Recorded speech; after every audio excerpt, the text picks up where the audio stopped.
नमस्कार, आप देख रहे हैं एक्सप्रेस न्यूज भारत। मैं सचिन कुमार। आज विशेष चर्चा को लेके हमारे साथ मौजूद हैं हमारे खास मेहमान। आम आदमी पार्टी से उमा सिसोदिया जी हैं और रमेश चौहान है जो किसान यूनियन के नेता हैं। दिल्ली में लगातार जो है 7 दिन से लगातार किसान प्रदर्शन कर रहे हैं। साथ ही किसान संगठनों का जो कहना है कि अगर हमारी मांग पूरी नहीं करी गई तो हम आगे 5 दिसंबर को देशव्यापी हड़ताल करेंगे। इस बात को लेके मैडम आपका क्या कहना है? उमा जी, हेलो। उमा जी, मेरी आवाज आ रही है आपको? जी आ रही है भैया, आ रही है। मैडम, लगातार जो है किसान जो है प्रदर्शन कर रहे हैं कृषि कानून बिल को लेके, इस पे आपका क्या कहना है? देखिए, इस समय देश में जो भी कुछ हो रहा है वो बहुत ही अलोकतांत्रिक और पूर्ण है।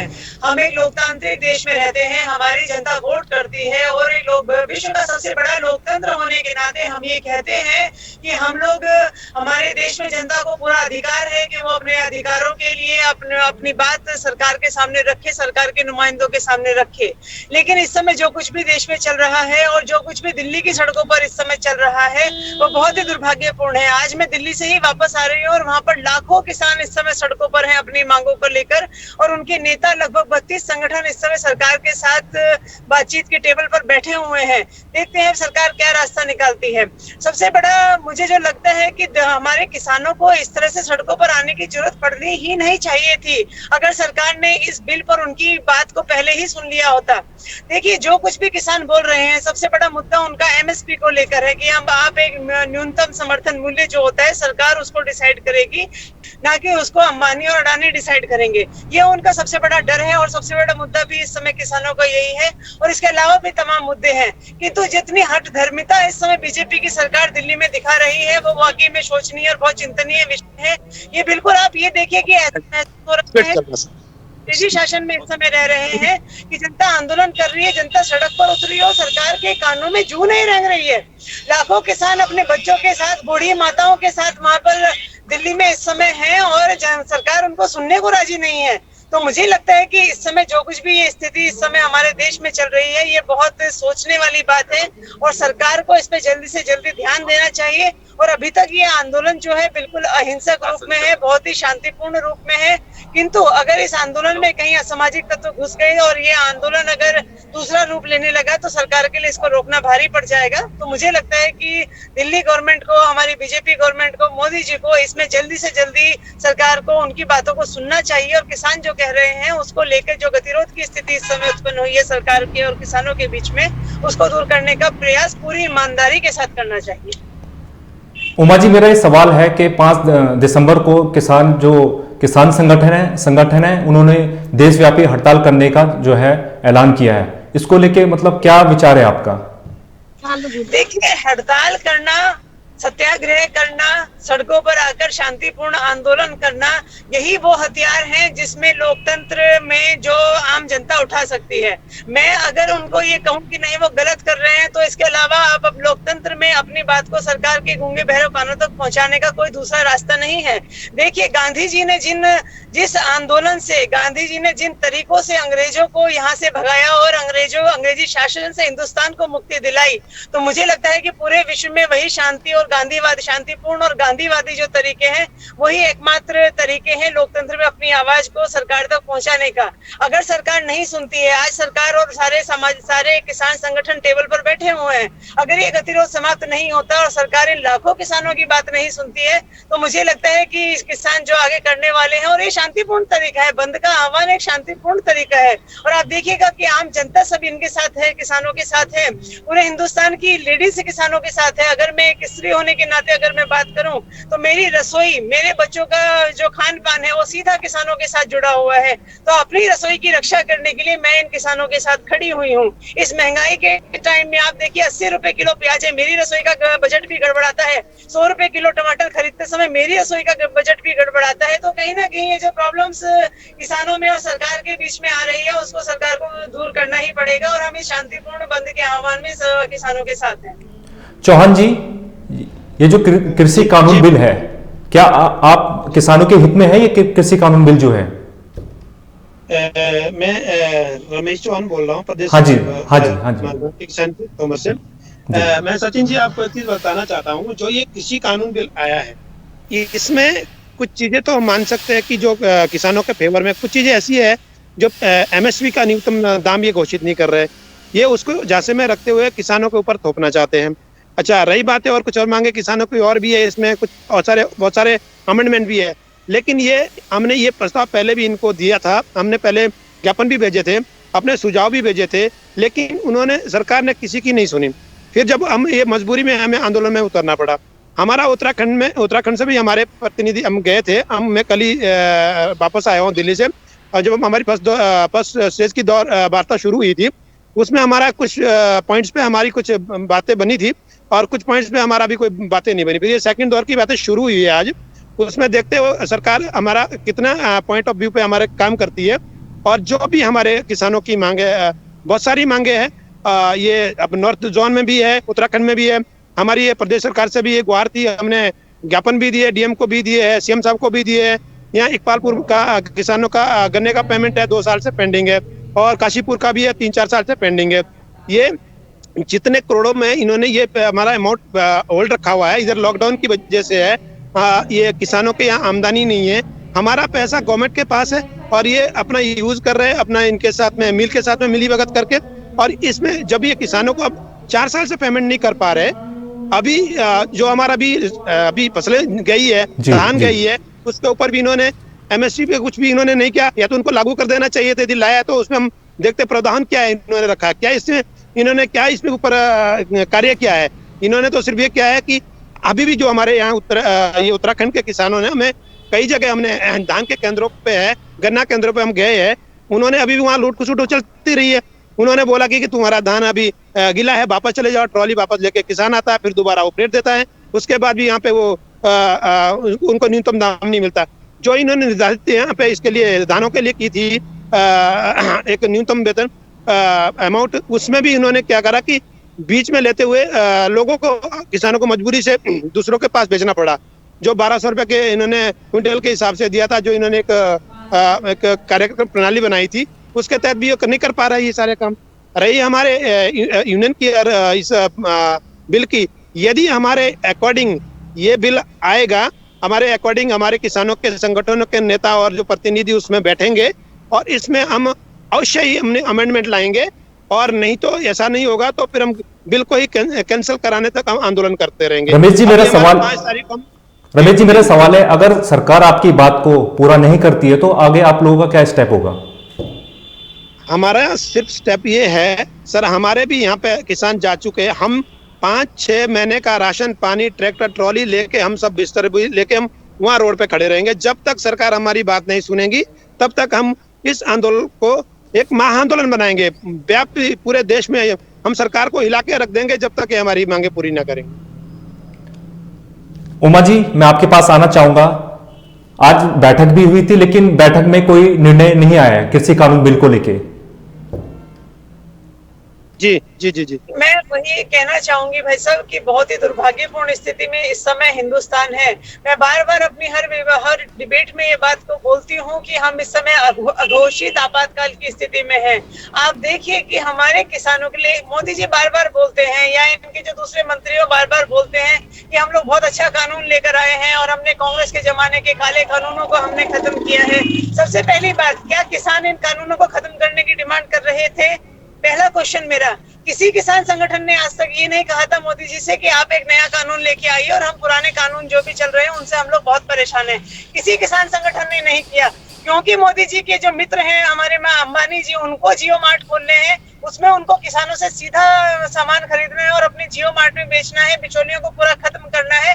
और एक तरह से हम जिसको क्रोनी कैपिटलिज्म हम लोग बोलते हैं, क्रोनी कैपिटलिज्म, उसके अंदर उस पूंजीवाद, उस घोर पूंजीवाद के अंतर्गत इस समय हिंदुस्तान पूरा का पूरा फंस चुका है। हमें सिर्फ अंबानी और अडानी जी हमारे बढ़िया कमाते रहे और किसान भाई चाहे कहीं भी जाए, बिचौलिए जितने भी, बार बार मोदी जी कहते हैं कि मैंने मंडियां खत्म करी, मैंने बिचौलिए खत्म करे। अरे भाई, वो भी एक रोजगार का साधन थे, आपने बिचौलिए खत्म करे, आप तो किसान की भी कमर तोड़ रहे हैं। आप क्यों नहीं एमएसपी के ऊपर बात करते? आप एक एमएसपी, आप मोदी जी बोलते हैं कि हम एमएसपी की जो व्यवस्था है उसको हम लागू करेंगे, किसान बोलते हैं कि एमएसपी की इस व्यवस्था को आप लिख कर दे दीजिए, आप लिख कर देने के लिए तैयार नहीं है। तो ये जो समस्या है, ये जो गतिरोध है और ये जो हठधर्मिता इस समय सरकार की है, ये हमारे देश के लोकतंत्र के लिए बहुत बड़ा खतरा है। मैं बार बार बोलती हूँ और आपके चैनल के माध्यम से भी मैं कहना चाहूंगी कि इस समय जो किसान हमारा सड़कों पर आंदोलित है, उस आंदोलन को बड़ा रूप ना होने दीजिए। 5 तारीख को अगर हम लोग बड़ा आंदोलन सभी किसान भाई करने जा रहे हैं, तो मुझे लगता है कि ये हमारे देश के लिए इस समय कोरोना काल भी चल रहा है और हमारी जो आर्थिक स्थिति है वो भी हमारी कमजोर है, हमारे उद्योग धंधे भी अभी पूरी तरह से दोबारा पटरी पर नहीं आए हैं, हमारी अर्थव्यवस्था माइनस में जा रही है। तो उस समय अगर किसान आंदोलन पर आते हैं अपने खेतों को छोड़कर, तो ये हमारी अर्थव्यवस्था के लिए बहुत खतरनाक होगा। तो मोदी जी को जरूर इस बारे में जल्दी से जल्दी निर्णय लेना चाहिए। उमा जी, जो पूर्व सीएम है प्रकाश सिंह बादल, वो मीटिंग में गए थे तो उन्होंने जो है अपना पद्म विभूषण जो है वापस कर दिया है, इसको लेके क्या कहना है आपका? प्रकाश सिंह, आप जरा दोबारा से एक बार क्वेश्चन अपना बोलिए। जो पूर्व सीएम है प्रकाश सिंह बादल, वो मीटिंग में गए थे लेकिन उन्होंने जो है अपना पद्म विभूषण जो है वापस कर दिया है, इसको लेके क्या कहना है आपका? देखिए, जो गवर्नमेंट है इस समय वो किसी को भी सुनने के लिए राजी नहीं है। मैं बार बार इसी चीज को बोल रही हूँ। इससे पहले भी जो अकाली दल की जो एक सदस्यता थी, जो कि केंद्र में मंत्री रही हैं, वो मैडम, मेरे को उनका नाम ध्यान नहीं आ रहा, पंजाब से वो मंत्री थी, उन्होंने भी इस्तीफा दिया, लेकिन सरकार किसी की सुनने को राजी नहीं है। मतलब ये कहने का मेरा तात्पर्य बार बार यही है कि सरकार इस समय जिस तरीके से और जिस हठधर्मिता के साथ काम कर रही है, वो हमारे लोकतंत्र के लिए इस समय खतरनाक स्थिति है। तो मैं बार बार कहना चाहूंगी कि सरकार को जरूर सुनना चाहिए। और किसान जो, देखिए किसान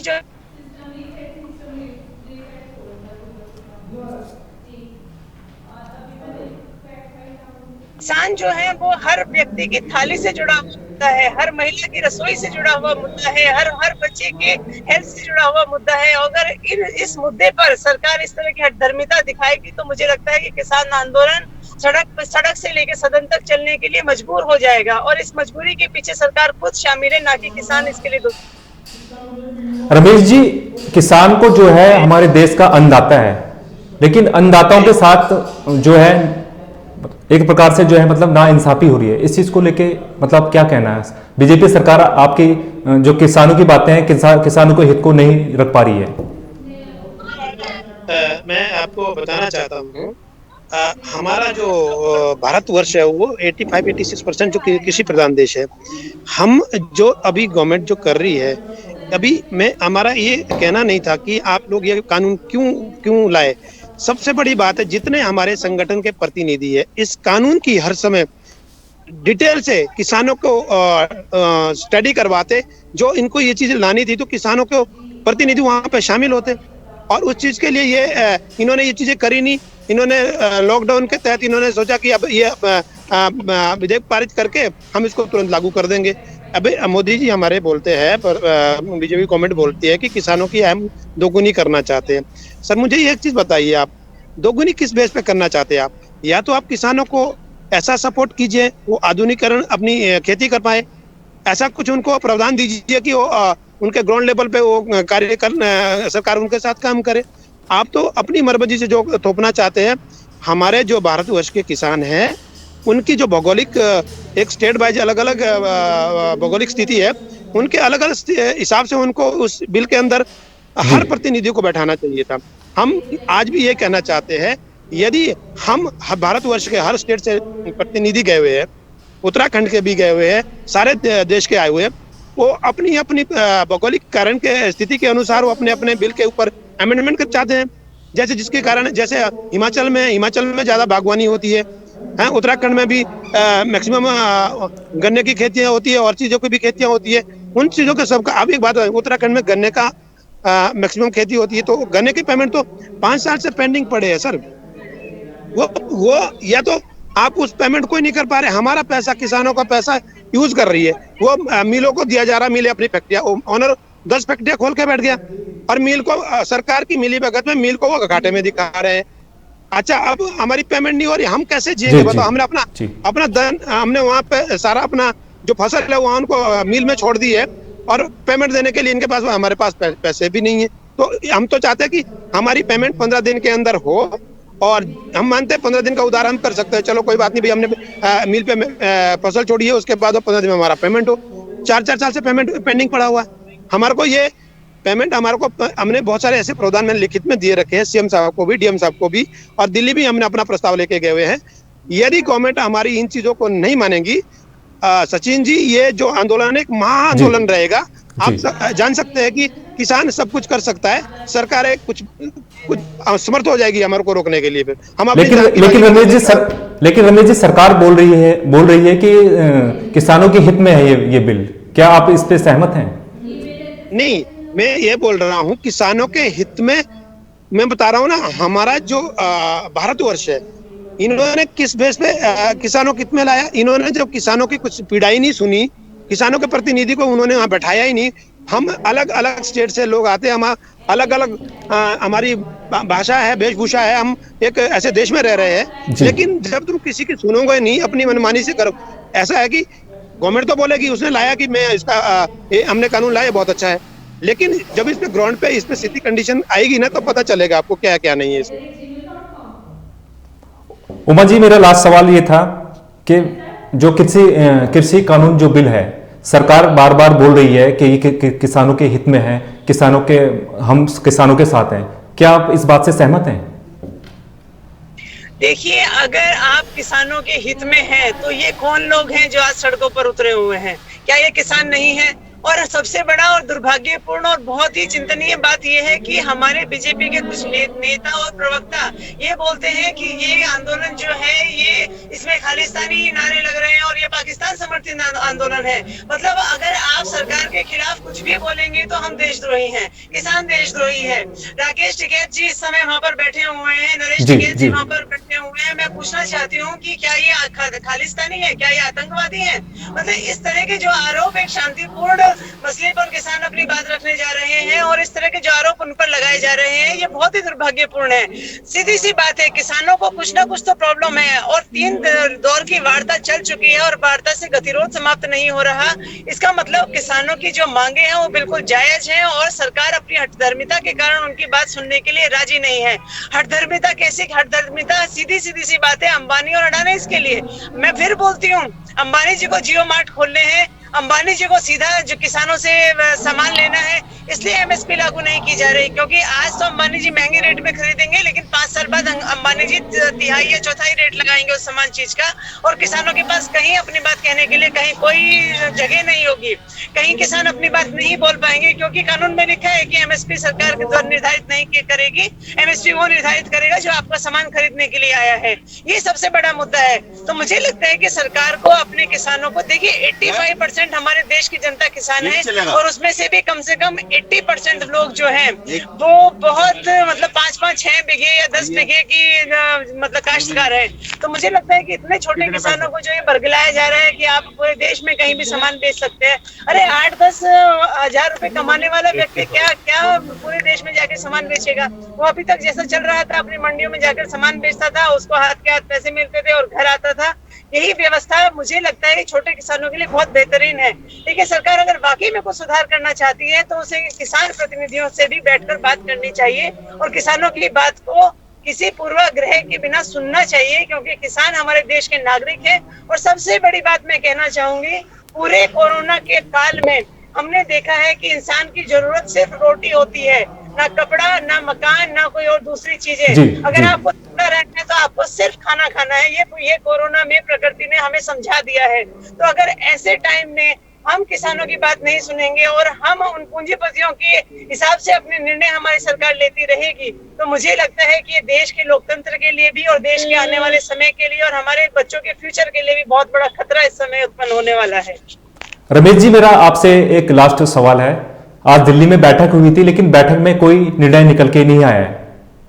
आगे का क्या रणनीति है आपकी? बैठक में कोई निर्णय निकल के नहीं आया है। बिल्कुल जी, हम तो पहले से ही भारतवर्ष के सारे किसान अपनी मांगे मनाने के लिए हम 6 महीने की सब अपना बोरी बिस्तर लेके हम दिल्ली कूच कर चुके हैं। और हमारा अभी यहाँ पे उत्तराखंड में भी हमारा 5 तारीख का सीएम साहब ने हमें मिलने का टाइम दिया था। यहाँ भी हमने ज्ञापन दिए थे जब हमने महापंचायत करी थी 19 तारीख को। तो ये हमें यदि टाइम 5 तारीख को हमारी क्या वार्ता होती है, 5 तारीख या 5 तारीख को उसके शाम के बाद हम सारे के सारे दिल्ली कूच हो जाएंगे यहाँ से भी। और मैक्सिमम 100, 150, 200, 300 आदमी हमारे वहाँ ऑलरेडी है, सारी व्यवस्था में लगे हुए हैं। बाकी यहाँ से हम हजारों की तादाद में सारे अपने बच्चे को लेके हम सारे किसान दिल्ली को लिए कूच करेंगे। और अपनी जब तक मांगे नहीं बनेंगी तब तक आप सचिन जी जानते हैं इलेक्शन है ये, हम तो एक चीज जानते हैं, यदि हमारी मांगे नहीं मानी जाएगी तो सरकार बदल दी जाएगी। ये मैं आपको आज भी निश्चित करना चाहता हूं। ये जो नुमाइंदे बैठे हैं गवर्नमेंट में, इन्होंने अपनी मनमानी के कारण ना किसी की सुनी जाती है, ना किसी की ये बोलने देते हैं किसी को। मैं आपको ये बोलना चाहता हूं, हमारी एक क्लियर स्ट्रेटेजी है। हमने बिल्कुल 5 तारीख को नहीं जा पाएंगे तो 6 तारीख के सुबह मॉर्निंग में हम सारे के सारे दिल्ली कूच करेंगे। उमा जी और रमेश जी, एक्सप्रेस न्यूज भारत से जुड़ने के लिए बहुत बहुत धन्यवाद आपका। तो आप देख सकते हैं किस प्रकार से जो किसान संगठन है वो दिल्ली में प्रदर्शन कर रहे हैं 7 दिन से, लेकिन जो बीजेपी सरकार है वो उनकी बातें सुनने को तैयार नहीं है। एक्सप्रेस न्यूज भारत में खबरों का सिलसिला आगे भी जारी रहेगा। नमस्कार।